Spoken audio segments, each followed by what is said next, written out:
Right, so we've started the recording. So welcome everybody. It's really, really nice to see you here. Thank you for making the effort to be here and be live.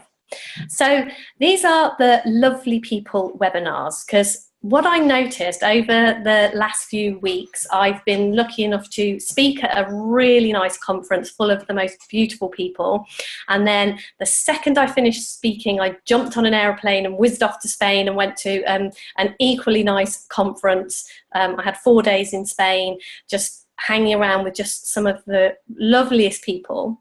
And the groups that I run at the library every fortnight, there's a lady that comes to the groups and she always nicknames it the Lovely People group, which it really is. There's really, it's full of just the loveliest people. And I kind of noticed that my whole life just seems to be full of these lovely people. And I just thought it would be, I know some people can't make the library, they live too far away, and and I just thought it would be great to do this, an online thing, and have this as a resource to introduce you to some of the lovely people in my life. I'm going to introduce a guest. I haven't got a guest this week because I thought we would just kind of, I would talk about what's happened for me and what I saw when I came across these principles. I thought I would share a little bit of that with you. And then each week then I'm going to have a guest and have them share what they've seen and maybe what they see as the most helpful thing that they can share with you, that they have seen since they've come across this understanding and, with what's been going on with them. So that's kind of the plan behind it. That's what my idea behind this is, so that then there's a resource, because I've been having quite a few people make inquiries about, what these principles are and what this is all about. So I thought it would be really nice to build a little bit of a resource for you to go back and look at any of these. And I will put titles on them when I put them on my website and send out the links. I will give you titles so you kind of know roughly what we were speaking about. But if there's anything, and I know oftentimes when people come across these principles, they're looking for something in particular often. Maybe it's they're struggling in a relationship, or maybe they're struggling with money, or maybe they're struggling with parenting, maybe they're anxious. We seem to, all of us fall into places where our life can be difficult. And I think, I know it can sound a little bit like, oh wow, that's amazing, that an understanding like this can take care of all those things, whatever it is that's bothering you, whether it is money, whether it is parenting, whether it's relationships, whether it's stress, anxiety, you're having a miserable time at work. It doesn't really matter where it is in your life that you seem to be struggling.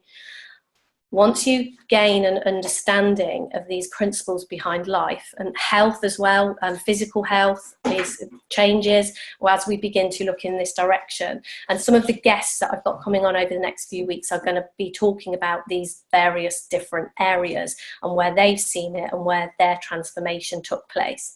And it seems to me that our life turns around and transforms in all areas.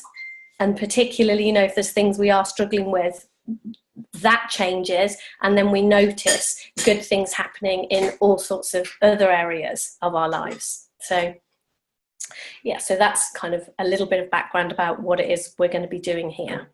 So I will just roughly, I know some of you have heard this anyway, so I won't kind of go on a long time, but my story, when I came across these principles, I had been in an extremely unhealthy relationship for a long, long time, for 20 odd years, and things weren't great. My children were struggling and I wasn't doing very well at all. I was very insecure. I was, frightened of my own shadow. I didn't do great in pretty much anything I tried. I was not in a good place. The relationship broke down, and I went through the Women's Aid. I went through that system, and I was helped out a lot, and things changed and got better. But I I didn't feel like I was okay, and I still didn't feel as if I could cope particularly well. I still wasn't doing very well. So I was looking for something to help me parent my children, help me feel better. And I came across a man named Jamie Smart, who was sharing free stuff online, and he was sharing something about these principles. And I heard something very, very deeply, very quickly for myself, which gave me the huge realization that in spite of all of my circumstances and in spite of everything that had happened to me and everything that had happened to the children, I knew really deeply, I knew that we were okay. Now, that changed an awful lot of things pretty much overnight, but what I also noticed then was, as I continued to look in this direction, as I continued to find out more about these principles, as I continued to be a part of things like this webinar as much as I could, talk to people if I possibly could, listen to anything that was connected to these principles, the more deeply I began to understand it, the more that I saw it showing up in my life in all sorts of ways. So although I had that initial huge insight and saw something very clearly, I kind of then went back into my life and tried to tell people that I'd seen this. And then people were kind of saying, well, with everything that happened to you, are you sure you're all right? I think, I really do think that bad circumstances like that and things that happen, I'm not so sure that this is true. And then I would get all insecure again, get into my thinking and notice myself slipping back and notice that I would be, oh yeah, bad circumstances do really upset you. It is bad. And it took me a while, and it took me having lots more smaller insights as I move forward. And those insights to this day continue. I'm always having insights. I'm always seeing something more for myself. And my life continues to change and continues to get better. Now, I'm not saying that I never suffer. I'm not saying that I never feel insecure. I'm not saying that I never feel wobbly and things don't, get to me.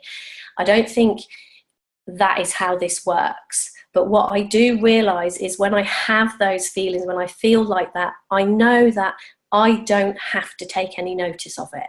I don't have to be completely thrown by it. I don't have to be upended by it. I don't have to interact with it. And it's not a case of ignoring it, as in, feeling that it's, I can see that it's not a truth. I can see that it's not something that I have to interact with. It's not a case of thinking that that is what is going on and trying to be different. It's a case of a realization that I don't have to interact with that thinking. I don't have to believe it's true. So that's shifted something absolutely, that has been an ongoing thing that I have noticed in me, that I have understood this more and more, and it continues to shift. I continue to see more things all the time. I just, I don't think anybody will ever get to the end of these realizations. I don't think we will ever get to the end of seeing more of this for ourselves and seeing our lives improve.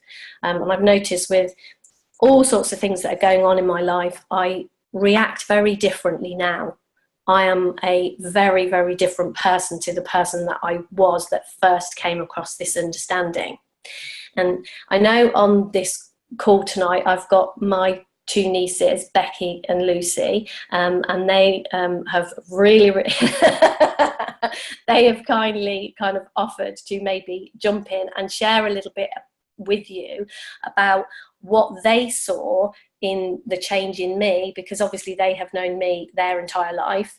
And I thought it might be a good thing to hear from their perspective what they saw went on for me, what they saw changed for me.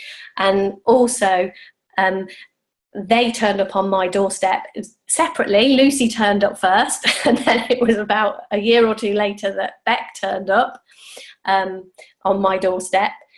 Because they were struggling, and they saw what happened for me, and they wanted a part of it. Well, do you want to unmute yourself, guys, and share a little bit about what you saw? Do you feel comfortable with that? Hi. Hi. It's actually very funny you should just say about what we saw or what I saw in you. Because Lucy and I were actually having this conversation last night about everything that led to me quite literally pitching up on your doorstep. Um, and I was in a bit of a situation with work. I was working for somebody who was emotionally manipulative. And I was reminiscing with Lucy last night, because it was about 3.5 years ago now, that there was something that I knew when I was working for this person that wasn't right for quite a while. And when I got to breaking point, there was a little voice inside my head that said, "You need to speak to Auntie Deb." So I don't know quite how to put into words what I'd seen, but there was obviously massive changes for Deb coming out of her unhealthy relationship that resonated a little bit with me and my boss, that made me go, "Oh, Deb's the person I need to speak to about this." And I think I actually rang Lucy first, didn't I, on the day that I had a bit of a mini breakdown at work. Don't ask me, ask her. And yeah, Lucy just pointed me in the direction of Deb. And I think the first time I spoke to Deb, I think you were mostly just being practical and saying, "Book a train, come and stay with me."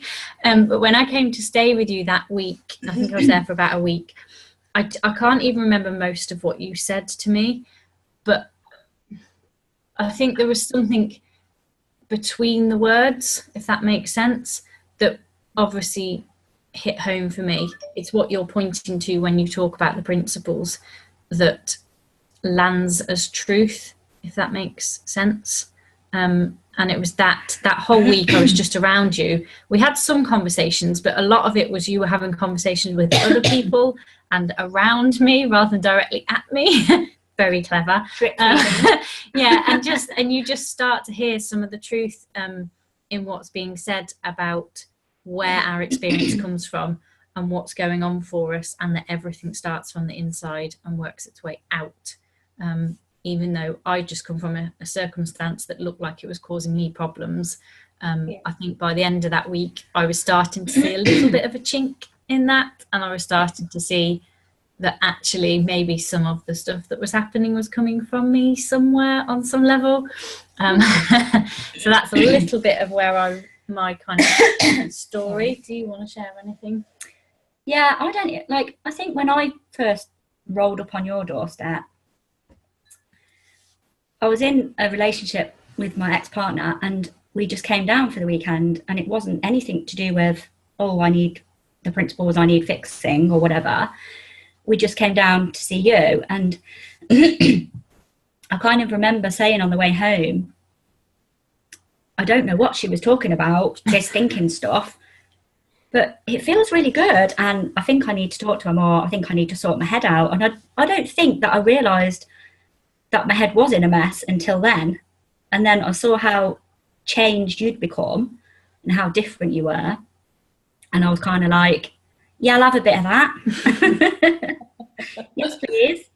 And then we started doing weekly chats, didn't we? And yeah. I don't know, I just seemed to pick something up quite quickly, I think. It just really hit me deeply. Wow, this is all me. Nobody else needs to change here. My partner is not doing anything wrong. I'll have to take responsibility. Yeah, and then it just went on from there. And that was like, what, 6 years ago? And now I eat, sleep and breathe the principles when I can. It just makes so much sense, especially when Deb talks about them. I think that's it really for me. Oh, well, thank you. I really appreciate that. Thank you. So I know that there might be people that listen to this, and there might be people on this call tonight that are kind of going, well, what are these principles then? What is it you're talking about? It sounds like there's some magic thing here that I'm missing. You know, what are the principles? What is this about? And the principles are just an explanation for how it is that you get the experience that you have. So it just explains. It's not a how-to. It's not a if I, it's not, doesn't tell you to do anything any different in life. It is an explanation for how it is your life is the way it is at this moment. And something about seeing how it is our experience is created moment to moment, we begin to be able to kind of stand back and look at what is going on, and we begin to see that we are not who we kind of thought we were. We are not the experience we are having. We separate out somehow from that experience, begin to see that the thinking that passes through our mind isn't us, that we are something way greater than the thoughts that we have moment to moment. Because the 3 principles, just in case you don't know and want to know, are mind, consciousness, and thought. And it is very much, don't get hung up on the words, because the words, what they're called, really don't matter. It is absolutely what they are pointing to. It is just a way of describing how your experience is created. Because most of the time, like, you know, the things we've described now, like Beck said she wasn't in a great place, and Lucy said she realised, you know, that her mind wasn't brilliant at that time. And I definitely had, you know, I could list, give you a list as long as my arm of terrible circumstances and things that had gone on. And it's as we begin to realise it's not our circumstances that are affecting us. It is the thinking that we have about those circumstances. And as we begin to see that we are something way deeper than that, we are part of the creative essence of the universe. And when we see ourselves as that, when we begin to kind of connect to the truth of that and separate, you know, see the separation between, you know, watch the thinking that goes through our mind and watch the ups and downs that appear to happen to us as this thought comes in, passes through and goes out. Because we live in the feeling of our thinking. We live moment to moment. We feel the energy of thought as it passes through us. We feel it. So if we feel anxious or upset or anything like that, it signals to us that we're having anxious, upset thinking. But it doesn't tell us anything about what is actually happening in the outside world. And you can begin to kind of notice things like that when you see that you can get very, very upset about something, and maybe the people around you who are experiencing the exact same thing, maybe they're not upset. You know, sometimes you can get really anxious about something and you can notice that other people just take that in their stride. They don't get anxious. You can see, and it appears sometimes that there are people in our lives that really, you know, upset us or manipulate us or hurt us. And you can see that other people don't have that same experience of that person. So you begin to be suspicious about where your experience of these things is coming from, that you don't, you know, if you feel anxious about something and you're, you know, it hasn't kind of jumped from out there and jumped into you, this anxiety or whatever it is, this feeling has come from within you. And then as you realize that you are not that feeling and you are not that thought, you begin to see that it's perfectly okay to have any thinking and any feeling. If we could see that there is nothing to be scared of when we have a frightened thought. You know, when a thought really terrifies us, when we begin to see that we don't have to be frightened about that. I mean, just this last couple of weeks, as I said, I've been and spoken at a conference, and then I went to Spain for 4 days. I flew on my own to Spain. Now, a few years ago, the thought of me getting in an airplane on my own, I would have been so anxious, so nervous, so wound up. I don't think I would have been able to do that. And it wasn't that when I went to the airport and I was queuing up and I had, you know, all the thinking about, oh, did I remember my passport? Did I get my ticket? Am I flying to the right place? All the thinking that always ever used to go through my mind was still there. You know, it was still, you know, will I get stopped through customs? What have I put my liquids right? Whatever it is that the thinking that we get. It's not that I don't ever have those thoughts, but it's now that I know that I am not those thoughts and I don't have to listen to them. And when they're saying, oh, you know, you should be really scared about this and you shouldn't, I wouldn't do this. I know that I don't have to listen to that. And I know that there is something within me that is before that, if you like, underneath it, before it. I don't know how, there is something about me that is deeper than that. And the more I see that, the more I am able to connect to that, even in those times. And I know there's something that me and Beck particularly have between us, and it is very much like when stuff's going on, if she knows something's going on for me, she might text me, "Are you okay, even here?" And it's not yeah. I was just going to say, you should maybe tell the story about the zip wire. Yeah, that's a good one. That's a good example of understanding. Yeah, well, just over 12 months ago, in the not this summer, but the summer before, we decided, because I have been getting really excited about life. I love going out now and creating, and lots of things that I just would have never dared do seem to open up to me now. It seems like I can drive places, I can do things, I can go places. And my world seemed like a very, very small world before this. And one of the things that I've always been absolutely terrified is heights. I would never go on fairground rides or anything like that, and I wouldn't do anything that involved, anything like a height. And I was kind of like, I like to put to the test, what's going on for me, and ask this question: am I all right even here? So we decided to book this zip wire, and it's in Wales, and apparently it's the highest and longest zip wire in Europe. So we booked it, and when we booked it, it was like months ahead, so it's absolutely fine. Then, as these things do, all of a sudden it's like, oh my gosh, we're in the car and we're going.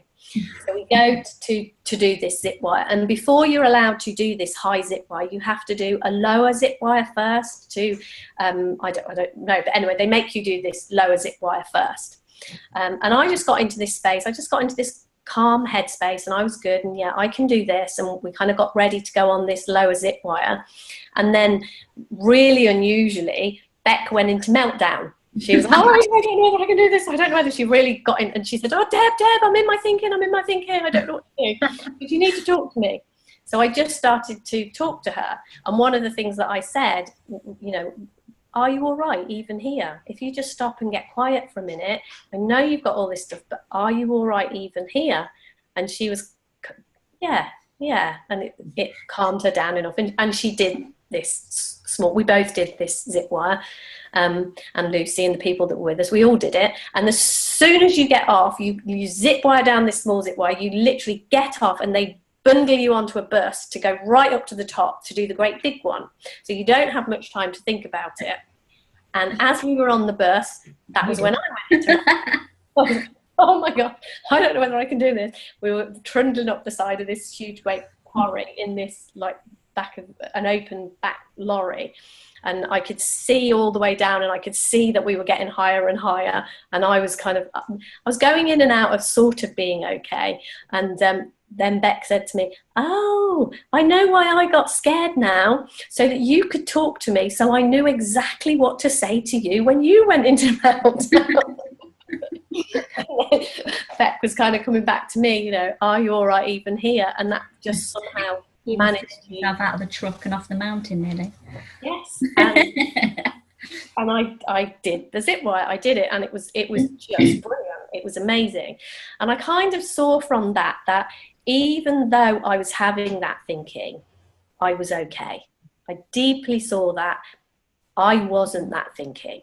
And yet it was playing havoc with my system as it was passing through. It was, playing havoc with me. But I began to see that wasn't me. That's not who I am. This deeper part of who I am, this intelligence behind the universe, whatever you want to call it, whatever is comfortable. Some people might call it God, whatever it is that makes sense to you to call this. We are connected to that.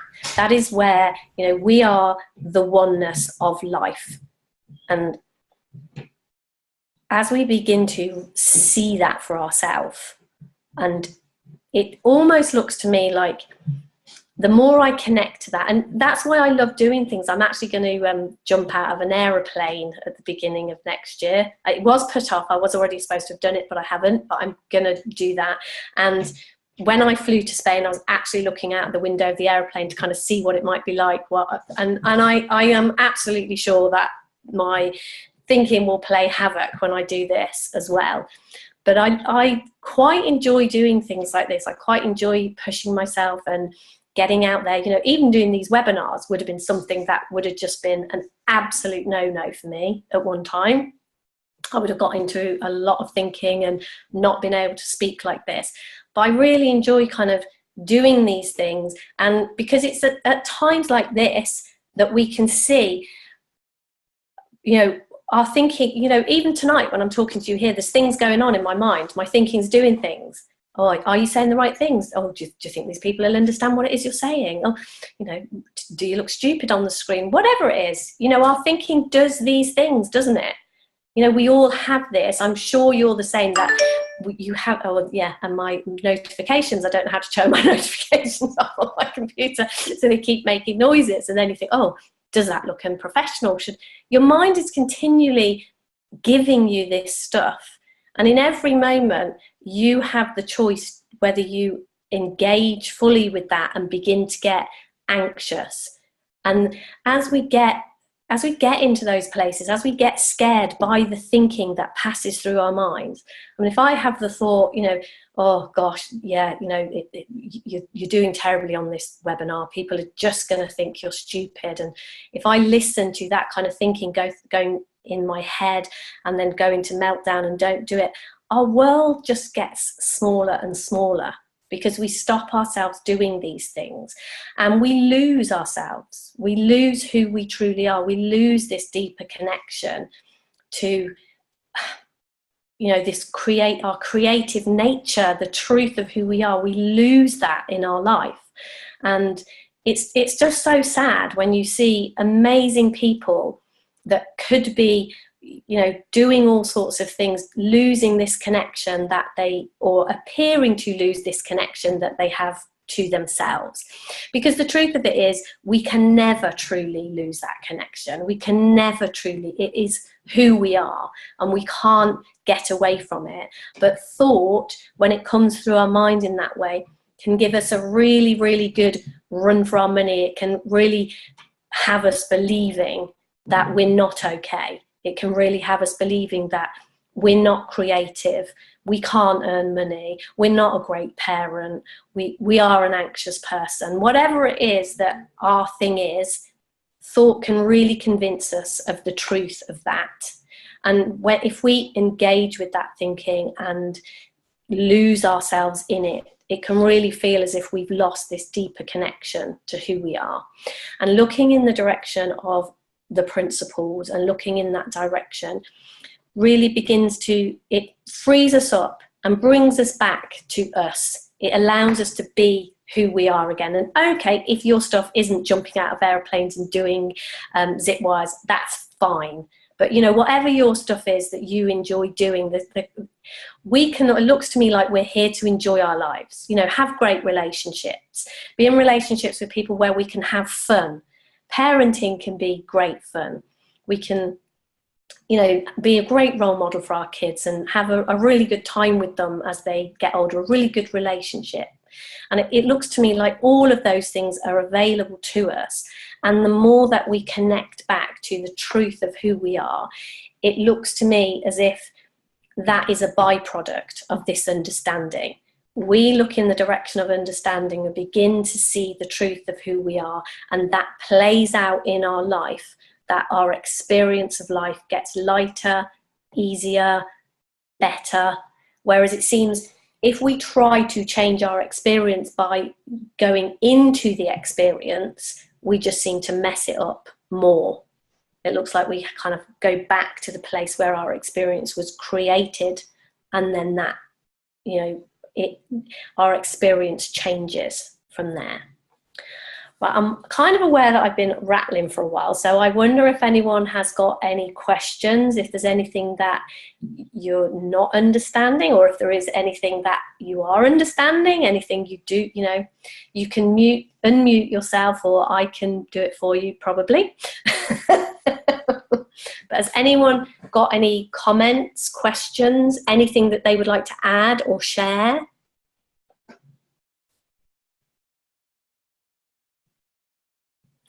All right, okay. Hi, Angela. Let me see if I can unmute you. I think you're unmuted, Angela. Hi, nice to meet you. Hi, hello. Yeah, I am unmuted, I think, aren't I? Yeah. Yeah. Yeah, my question is, so I get what you're saying,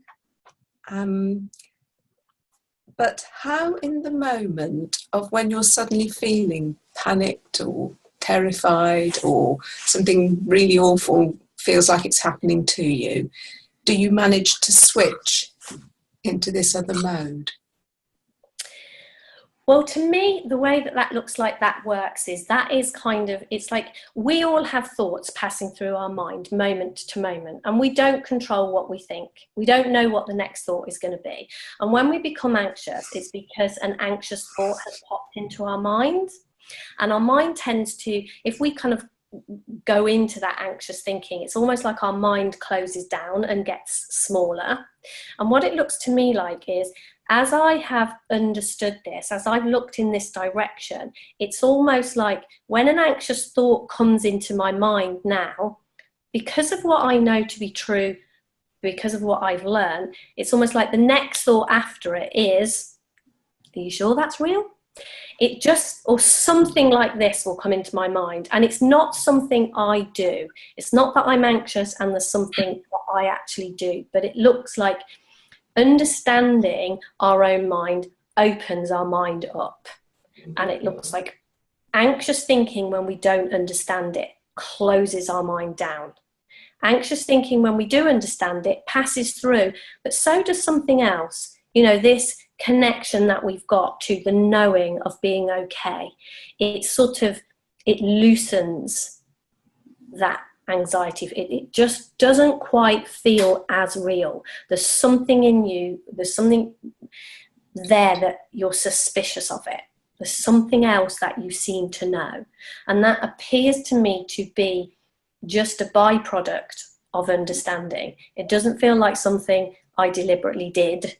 It just seems that now, you know, when I have anxious thinking, like now, you know, if I'm, oh gosh, what if you're saying sounds like gobbledygook? There's also another thought. There's also something else there that's going, yeah, you're okay. Just stick with it. So it looks like there's more than one thing there now. Whereas before it just used to look as if all there was anxious, anxious, anxious, anxious, and then me trying to escape from it. Whereas now it feels like pretty much all the time there's also this connection to the groundedness of who I am is also there, and that feels more the truth of who I am. Whereas the thinking just kind of comes and passes through and comes and passes through.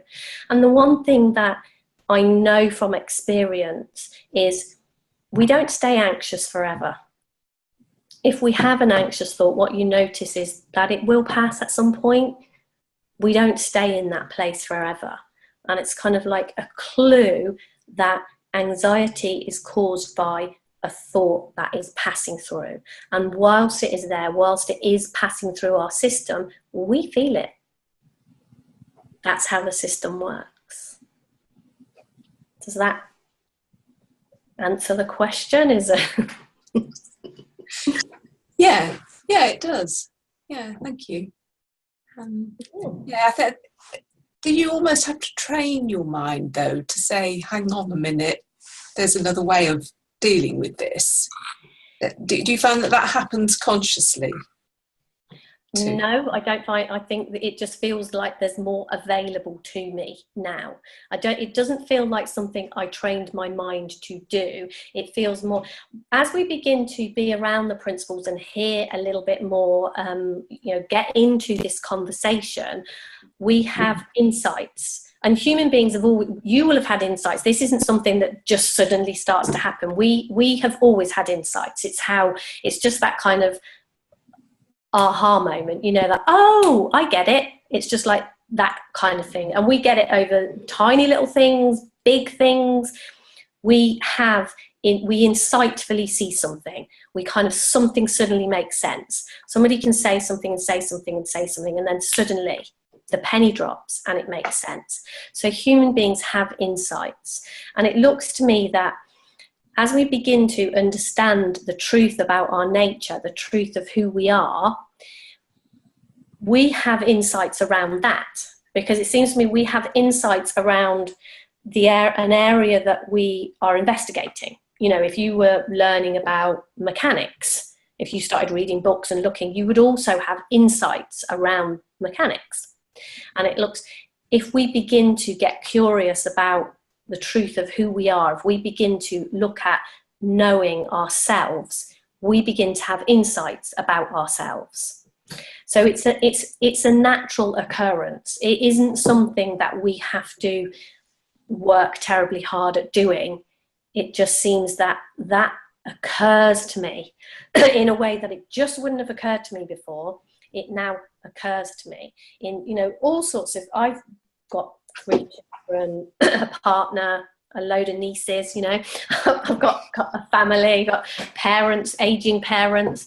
So all sorts of things happen in my life, just like they do in everybody's life. And whereas it used to look to me before, if something happened, if something occurred, it would just look to me like, oh, that's the way it is. I'm just stuck. Oh, this is what's happened. I'm this kind of person and I'm stuck here. What it kind of looks to me like is the thought occurs to me that I'm this kind of person, I'm stuck here. And then another thought occurs to me, what if you're not? And it opens a whole new area to go into. Yeah, what if I'm not? What if I'm okay even here? What if, and you just, your mind just opens up to a whole lot of new possibilities.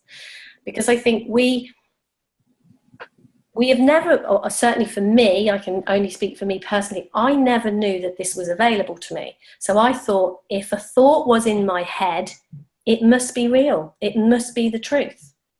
And it never occurred to me that I could look for something else, that there could be something else there. And as I began to to understand who I am and understand how this works, what I see is that we have infinite capacity for new thought. Infinite. We can think anything, and it just continues to come through us. And it's almost like I've kind of got to a place now, it feels like a fun game. If I have a thought I don't like, I'm kind of like, yeah, not keen on that one. Have you got anything else? And then something else will, it's just like, if we're open as we begin, but it doesn't feel, it's not exactly a doing. It's a difficult thing to describe, but most of the time what I have seen as people begin to get into this conversation and stay in this conversation for a bit, you know, in any, not necessarily, I'm not saying with me necessarily, there's plenty of people that speak like this. And, you know, what I always say to new people come along is if you don't resonate with me, don't throw this out, throw me out and find someone else who speaks about this, because there truly is something in this. There truly is something life-changing. Because I know you've kind of had a brief thing with my nieces there, but the difference in my life, if I could, you know, I could talk about it for hours, go into the details of the person that I was and the person that I now am. It's night and day difference. I am just completely different, and all I have done is just get curious and look in this direction and stay in this conversation. And it doesn't feel like I've had a hard time of it. It doesn't look like it's been fun. I've really enjoyed it. I've had a great time, and the benefits to my family have been massive. I mean, my children are great. My nieces are great. You know, it's just, we are such a close, loving family now in a way that we just weren't before this, because I was so stuck in my head. I was so anxious. I was so frightened of everything. You know, I wouldn't have, you're local to me, aren't you? You live in this area, don't you live? Yeah, Barnstaple. So I'm in Hartland, so perhaps, you know, I would not have driven from Hartland to Bideford. I wouldn't have done it. I would have been way too scared to do that. Now, if you said to me, oh, you need to drive to Scotland, I'd just get in the car and go. You know, my lovely friend Jill, who's on here, you know, if for any reason she'd come out to America, yeah, I'm up for it. I'll come. I'll do that. That's not a problem. It just, those things that just used to look to me like they were way too big and way too scary. And like parenting my children, I used to have a terrible relationship with one of my daughters, and it just looked like it was really difficult. It looked like it was a chore to try and get close to her. We've got a brilliant relationship now. I have a great, you know, all sorts of things. It feels like across the board, everything in my life has changed, and it's got better. And it doesn't look like I worked in a way to do that. It just looked like the only thing that I did was look in this direction and begin to understand. And then these insights just started to happen. And it just looked to me like it was a really good idea to stay in this conversation, and a really good idea to share it with as many people as possible, because if your life can change even a fraction of what mine has, then that'll be pretty amazing. And here's my lovely son, just gonna see, this is real life here. I have life happens, things, you know, it's not like it's not as if I'm not living, you know, with children. Well, he's grown up, you know, I've got all sorts of things going on in my life. It's not as if I haven't got circumstances, and I'm sure if I looked, I could find some circumstances right now that are going on that I could get into my head about, I could get into a lot of thinking about, I could get into a lot of worry about. But what I see is that looking in this direction and allowing my mind to be open allows me to see the answers to any problems that occur. It looks like if there is a problem, it comes with an answer. And one of two things happen when I begin to kind of open up my mind. I see that it was never a problem, or I see the answer to it. That's what looks to me that happens more and more and more. And it just feels really easy. It feels natural. I am such a happy person. I love my life. I truly can honestly say I really love my life, and I feel extremely grateful and that I have got the life that I have. But I'm sure if you kind of just went through my circumstances, it's probably not much different to most other people's, and there are probably plenty of things that it appeared that I could get upset about. But it just looks to me like my life is full of lovely people and lovely things.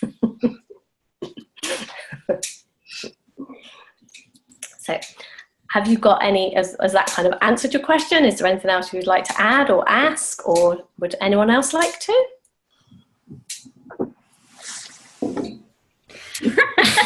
I've been sitting here for 15 minutes hovering over the microphone. I've got something to say. Wouldn't stop talking, woman. I'll mute myself. Thank you, Angela. Thank you. Something that really helped me when similar question to what you've just asked, Angela, I was like, yeah, these principles are great and they sound wonderful, but what do I do? How do I stop these thoughts? How do I, you know, what do I do? Give me something to do.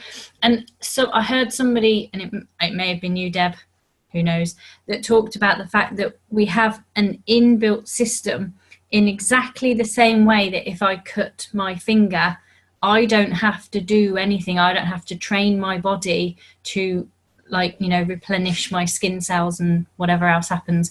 I don't have to do any of that. It's an inbuilt system, and it works exactly the same with thought. It's an inbuilt system that new thought will come, and actually the best thing you can do is nothing, because new thought will arrive any second now. And that was really, really massively helpful to me when I was looking for something to do.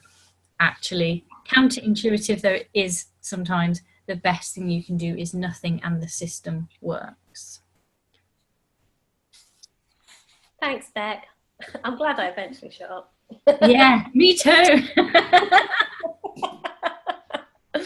And then you can add to that the snow globe thing as well. It's a bit of an old one, ain't it? But the whole thing of the I don't know if you've heard of it or not, Angela, but the snow, like if you get a snow globe and you shake it up and you've got all the snowy stuff in it and you don't do anything to see the picture again, you just put it down on the side, leave it, and then the snow settles and then you can see the clearer picture again, which is the same as how the mind's working, really.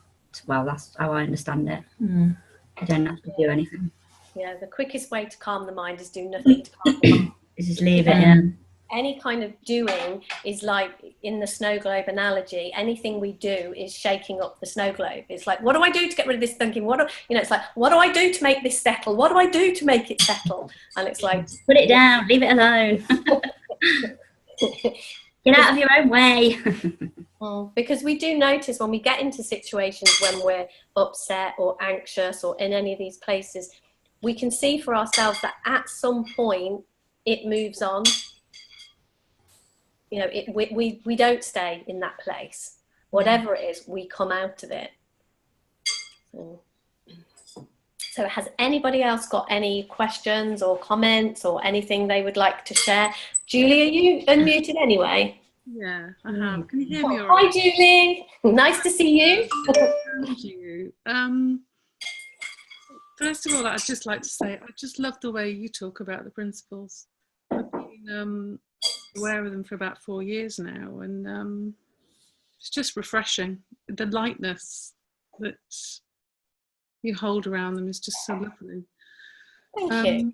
But the question I wanted to ask you, and I hope it's not... anyway, I'll ask the question. Ask, it's fine. Who is the I that's the observer? Who is the I that is the observer? Yeah. So I've got Josh banging around in the background. I keep missing words. Who is the I we refer to that observes the thinking? Who is that? Oh, I'm sorry if that's a bit of a difficult question. Fine. Thoughts on it. I've never really had a good answer to that so far. Well, we don't actually exist. You know, you are just a collection of, you know, we're kind of, thought creates us. So the person that this you that you think you are, this individual you that you think you are, doesn't actually exist. And what is observing that is just consciousness or awareness. And that is the truth of who you are. You are this, you are this awareness. You are awareness that is watching what is going on. You are pure consciousness. That's the truth of who you are.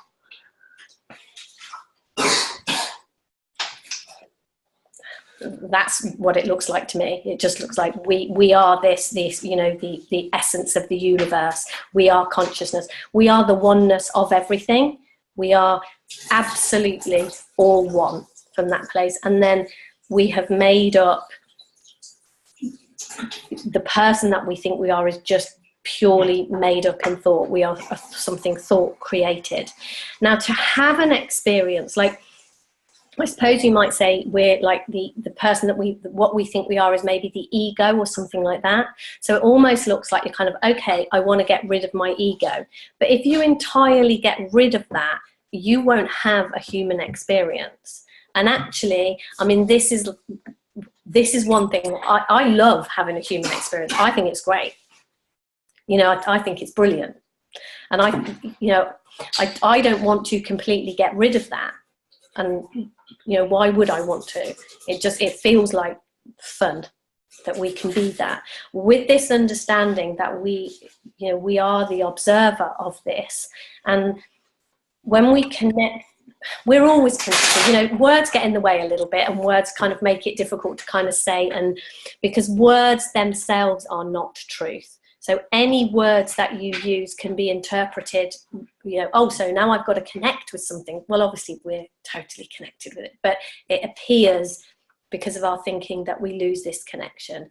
And as we begin to sort of see that more clearly and see that who we truly are. It feels, I heard somebody say this, and it just sounded really, really lovely to me. Like, if you think of clouds in the sky, and there's this saying that every cloud has a silver lining, and the silver lining around that cloud is the light that's behind it, that's shining, that you can see. And what it looks to me is we've always got that light. We are that light. And then maybe we have this thinking that kind of blocks the light a little bit. But the silver lining is always there, because the light of who we are always wants to get through. And then as we begin to understand more about who we are, it's like it punches holes in this cloud, and this light just pours through everywhere. We just begin, and that seems to be my experience. It shows up in more and more places in my life. This light that's punched through is just showing up in my parenting. It shows up in all my relationships. It shows up in everything. It just becomes a part of it. And it's like, that is the consciousness, the essence of who we are, showing up more and more in our human experience. Whereas it felt to me, before I understood this, it felt like my human experience was all I had. And I felt like it was really scary, and it felt really risky. It felt like I could be damaged, I could be hurt, I could be killed, all sorts of bad things could happen to me, and there was nothing else. Now it kind of feels like I am this consciousness. I am the essence of this universe. Bring it on. What can happen to me now? It's fun. And it feels like when you're not in that scared place, when you're not in a place of, oh my gosh, if I do this, something bad is going to happen. When you're not putting that on it, you can go and do stuff, whatever that is, whether it's be a good parent, move house, go on an aeroplane, whatever it is.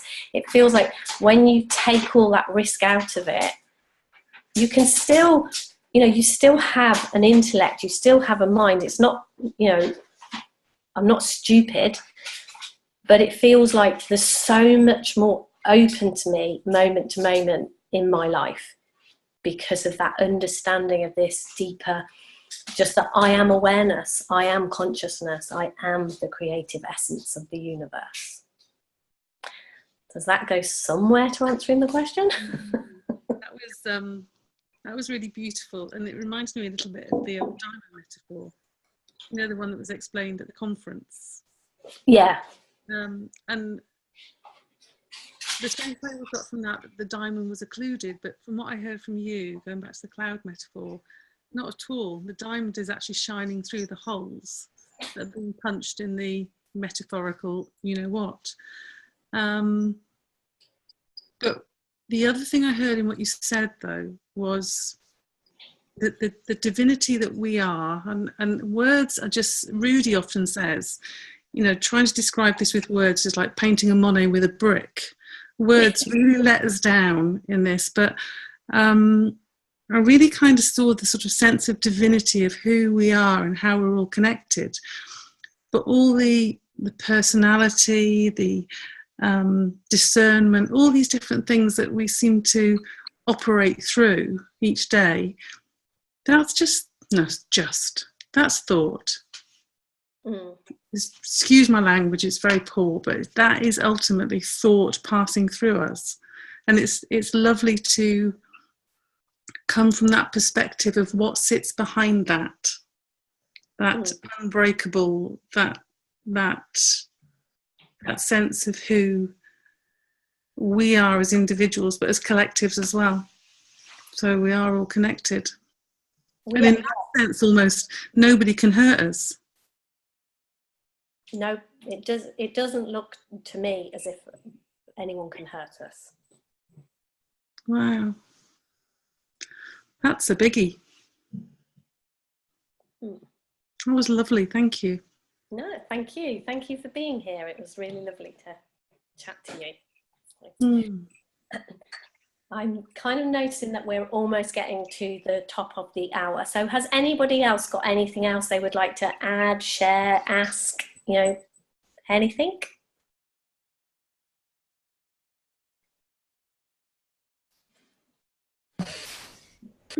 I think we should promote next week's talk though before we finish, Deb. Oh, yes. Okay. So next week we have the lovely, what's Maureen's surname? York. Good job you've got us here. Oh, I know. We're here for. Completely went out of my head then. We've got the lovely Maureen York coming to join us next week to talk about her experiences of, you know, coming across the principles and what it's changed for her.